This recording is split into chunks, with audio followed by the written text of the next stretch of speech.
Je vous remercie d'être parmi nous aujourd'hui.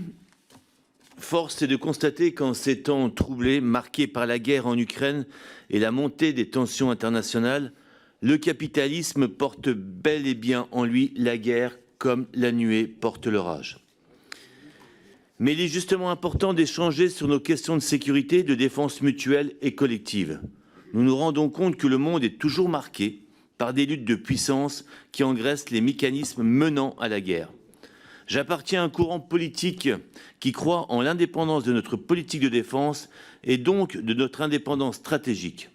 L'OTAN et la dominance du cadre politico-intellectuel américain ne permettent pas d'appréhender nos relations internationales de façon pacifique. Elle attise au contraire les tensions, d'autant plus que notre continent n'est plus la priorité des États-Unis, qui se focalisent désormais sur l'Indo-Pacifique. Ces critiques ne signifient pas pour autant une neutralité ou un reniement des partenariats et des coopérations que nous pourrions entreprendre avec nos voisins. Seulement, le point de départ de notre réflexion doit s'inscrire dans ce cadre. Notre coopération ne peut se faire sous condition d'un asservissement au partenariat transatlantique. C'est en ce sens que nous avons du mal à comprendre certaines de vos positions. Nous regrettons que l'Allemagne choisit plus souvent de se tourner vers les États-Unis plutôt que la France dans ses projets militaires. Cela nous témoigne une fois de plus que l'Europe de la défense est un leurre. Sans politique étrangère partagée, nous ne pouvons pas imaginer une armée européenne. L'initiative allemande en matière de systèmes de défense aérienne et antimissiles le montre parfaitement.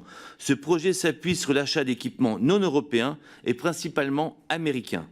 Ce programme de défense à courte, moyenne et longue portée ambitionne d'associer des systèmes de fabrication allemande, américaine et israélienne, alors même que nous disposons du système Mamba. Ainsi, depuis 2017, le Parlement allemand a bloqué ou retardé nombre d'investissements dans les projets de coopération française. Missiles MHT, programme de modernisation du Tigre, projet d'un avion de patrouille maritime. Est-ce résolument pertinent de s'appuyer sur ces États alors que la France dispose d'industries compétentes en la matière?